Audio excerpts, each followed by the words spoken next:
RCB ಸಂಭ್ರಮಾಚರಣೆ ಕಾರ್ಯಕ್ರಮದ ಬಗ್ಗೆ ನಂಗೆ ಗೊತ್ತಿಲ್ಲ ಅಂತಾರೆ ಸಿದ್ದರಾಮಯ್ಯನವರು. ನಂಗೆ ಗೊತ್ತೇ ಇರಲಿಲ್ಲ, ಅವ್ರು ಕರೆದ್ರು ನಾ ಹೋಗಿದ್ದೆ. ಏನು ಮಾತಾಡ್ತಾರಪ್ಪ. ಮುಖ್ಯ ಕಾರ್ಯದರ್ಶಿ ಬಂದು ಕರೆದ್ರು, ನಾನು ಹೋದೆ. ಇದರಲ್ಲಿ ನಂದೇನು ತಪ್ಪಿದೆ ಅಂತ ಸಿದ್ದರಾಮಯ್ಯನವ್ರು ಕೇಳ್ತಿರೋದು. KSCA ಅವರು ಬಂದು ನನಗೆ ಆಹ್ವಾನ ಕೊಟ್ಟರು, ರಾಜ್ಯಪಾಲರು ಬರ್ತಾರೆ ಅಂತ ಹೇಳಿದ್ರು, ನಾನು ಹೋದೆ. ಸ್ಟೇಡಿಯಮ್ಗೆ ನನ್ನನ್ನು ಕರೆದಿಲ್ಲ, ಅದಕ್ಕೂ ನನಗೂ ಸಂಬಂಧ ಇಲ್ಲ. ಅಬ್ಬಬ್ಬಬ್ಬಬ್ಬಬ್ಬ, ಕಾಲು ತೊಳೆತಕ್ಕೂ ನನಗೂ ಸಂಬಂಧ ಇಲ್ಲ, ಯಾಕೆಂದರೆ ನನ್ನನ್ನು ಕರೆದಿಲ್ಲ. ಸಿದ್ದರಾಮಯ್ಯನವ್ರನ್ನ ಕರೆದು ಬಿಟ್ಟಿದ್ದರೆ ಅವಾಗ ಜವಾಬ್ದಾರಿ ತಗೋತಾ ಇದ್ರಾ?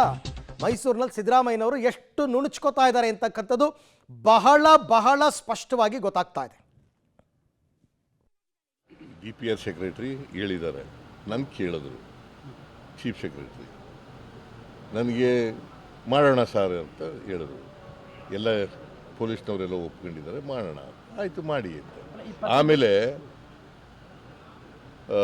ಇವರು ಕ್ರಿಕೆಟ್ ಅಸೋಸಿಯೇಷನ್ನವರು ಸೆಕ್ರೆಟರಿ ಮತ್ತು ಟ್ರೆಜರರು ಬಂದು ನನ್ನನ್ನು ಭೇಟಿ ಮಾಡಿ ನನಗೆ ಇನ್ವೈಟ್ ಮಾಡಿದ್ರು. ನಾವು ಮಾಡಿರೋ ಫಂಕ್ಷನ್ ಅಲ್ಲ ಅದು, ಅವ್ರು ಮಾಡಿರೋ ಫಂಕ್ಷನ್ನು. ನನಗೆ ಇನ್ವೈಟ್ ಮಾಡಿದ್ರು. ಆಮೇಲೆ ಗವರ್ನರು ಕೂಡ ಬರ್ತಾರೆ ಅಂತ ಹೇಳಿದ್ರು. ನಾನು ಹೋಗಿದ್ದೆ ಅಷ್ಟೇ. ಅದು ಬಿಟ್ಟರೆ ಬೇರೆ ಇನ್ನೇನು ನನಗೆ ಗೊತ್ತಿಲ್ಲ. DPR ಸೆಕ್ರೆಟರಿ ಹೇಳಿದ್ದಾರೆ, ನನ್ನ ಕೇಳ. ಈ ಎಲ್ಲ ವಿಚಾರಕ್ಕೆ ಸಂಬಂಧಪಟ್ಟಂತೆ ಮತ್ತಷ್ಟು ಮಾಹಿತಿ ನನ್ನ ಕೊಲೀಗ್ ಸುಕೇಶ್ ಅವರಿಂದ ಪಡ್ಕೊಳ್ಳೋಣ. ಸುಕೇಶ್, ಅವ್ರು ಬಂದು ನನ್ನನ್ನು ಕರೆದ್ರು, ನಾನು ಹೋದೆ. ನಂದೇನು ತಪ್ಪಿದೆ? ಚಿನ್ನಸ್ವಾಮಿ ಸ್ಟೇಡಿಯಂಗೆ ನನ್ನನ್ನು ಕರೆದಿರಲಿಲ್ಲ, ಹಾಗಾಗಿ ಆ ಪ್ರಕರಣಕ್ಕೂ ನನಗೂ ಸಂಬಂಧ ಇಲ್ಲ. ಇದು ರಾಜ್ಯದ ಮುಖ್ಯಸ್ಥರು, ಸಾಂವಿಧಾನಿಕ ಹುದ್ದೆಯಲ್ಲಿರ್ತಕ್ಕಂಥ ಮುಖ್ಯಮಂತ್ರಿಗಳ ಮಾತು. ಒಪ್ಪತಕ್ಕದ್ದ ಅಂತ ನನ್ನ ಪ್ರಶ್ನೆ.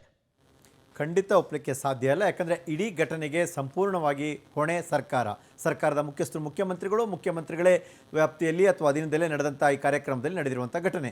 ಆದರೆ ಮುಖ್ಯಮಂತ್ರಿಗಳು ಈಗ ನನ್ನ ಕರೆದಿದ್ರು, ನಾನು ಹೋಗಿದ್ದೆ ಅಂತ ಹೇಳಲಿಕ್ಕೆ ಸಾಧ್ಯ ಇಲ್ಲ. ಕರೀಬೇಕಾದ್ರೆ ಅಂತ ಒಂದು ಕಾರ್ಯಕ್ರಮ ಮಾಡಬೇಕಾದ್ರೆ ಮುಖ್ಯಮಂತ್ರಿಗಳ ಸಹಮತವೂ ಇರಬೇಕಾಗುತ್ತೆ. ಯಾಕಂದರೆ ಮುಖ್ಯಸ್ಥರಾಗಿ ಅವರ ಸಹಮತ ಇರಬೇಕು. ಜೊತೆಗೆ DPR ಅವರ ಅಂಡರ್ಲಿ ಬರುತ್ತೆ, ಆಡಳಿತ ಸಂಬಂಧಪಟ್ಟಂಥದ್ದು, ಅವರ ಅನುಮತಿ ಕೊಡಬೇಕು. ಅಂದರೆ ಮುಖ್ಯಮಂತ್ರಿಗಳ ವ್ಯಾಪ್ತಿಯಲ್ಲಿರುವಂತಹ ಇಲಾಖೆಯೇ ಕೊಡಬೇಕಾದಂಥ ಅನುಮತಿ. ಆ ಅನುಮತಿ ಕೊಟ್ಟ ನಂತರವೇ ಕಾರ್ಯಕ್ರಮ ಆಗುವಂಥದ್ದು. ಹಾಗಾಗಿ ಮುಖ್ಯಮಂತ್ರಿಗಳೇ ಸ್ವತಃ ಅನುಮತಿ ಕೊಟ್ಟ ಮೇಲೆ ಆಗಬೇಕಾದ ಕಾರ್ಯಕ್ರಮ ಆಗಿದೆ. ಆದಾಗ ಅಲ್ಲಿ ಎರಡೆರಡು ಕಾರ್ಯಕ್ರಮಗಳಾಗುವಂಥ ಸಂದರ್ಭದಲ್ಲಿ ನಮಗೆ ಕಷ್ಟ ಆಗುತ್ತೆ ಅನ್ನುವಂಥ ಒಪಿನಿಯನ್ನು ಕೂಡ ಪೊಲೀಸ್ ಇಲಾಖೆ ಹೇಳಿತ್ತು. ಅದನ್ನು ಮೀರಿಯೂ ಕೂಡ ಕಾರ್ಯಕ್ರಮ ಮಾಡಿದೆ. ಇದು ಒಂದು ರೀತಿಯ ಕ್ರೆಡಿಟ್ ಕ್ಲೈಮಿಂಗ್ ಮಾಡಿದಂಥ ಫೈಟ್ ಅಂತ ಇತ್ತು.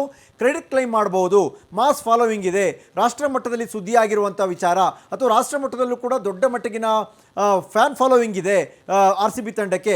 ಹಾಗಾಗಿ ಇವೆಲ್ಲವನ್ನು ಮಾಡಿದಾಗ ಸರ್ಕಾರ ಅಷ್ಟೊಂದು ಅದ್ಧೂರಿಯಾಗಿ ನಡೆಸ್ಕೊಳ್ತು, ಸರ್ಕಾರ ಅಷ್ಟೊಂದು ಬೆಂಬಲವನ್ನು ಕೊಡ್ತು ಅನ್ನುವಂಥದ್ದನ್ನ ನಮಗೂ ಹೆಸರು ತಂದು ಕೊಡುತ್ತೆ ಸರ್ಕಾರಕ್ಕೆ ಅನ್ನುವಂಥ ನಿಟ್ಟಿನಲ್ಲೇ ಈ ತೀರ್ಮಾನಕ್ಕೆ ಬಂದಿರುವಂಥದ್ದು.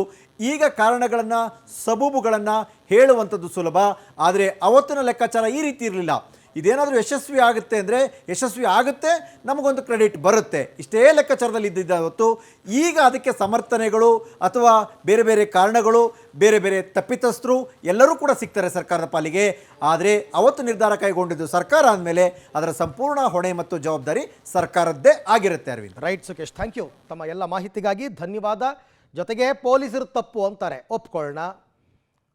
KSCA ಅವ್ರದ್ದು ತಪ್ಪು ಅಂತಾರೆ, ಒಪ್ಕೊಳ್ಳೋಣ. ಇವರೆಲ್ಲ ಯಾರು? ನಿಮ್ಮ ಅಧೀನದಲ್ಲಿರೋರು. ಅವ್ರು ತಪ್ಪು ಮಾಡಿದ್ದಾರೆ ಅಂತಂದರೆ ನೀವು ತಪ್ಪು ಮಾಡಿದ್ದಾರೆ ಅಂತಲೇ ಅರ್ಥ. ಅದಕ್ಕೆ ಸರ್ಕಾರದ ಮುಖ್ಯಸ್ಥ ಅಂತ ಕರೆಯೋದು. ಮುಖ್ಯಮಂತ್ರಿ ಹುದ್ದೆ ಅಂತಂದ್ರೆ ತಮಾಷೆ ಆಟನ. ಇವೆಲ್ಲವೂ ಇವ್ರ ಅಂಡರ್ನಲ್ಲೇ ಬರುತ್ತೆ. ಸಿದ್ದರಾಮಯ್ಯನವ್ರು ಹಂಗೆ ಹೇಳಿ ನುಣುಚ್ಕೊಳ್ಳೋಕ್ಕಾಗಲ್ಲ.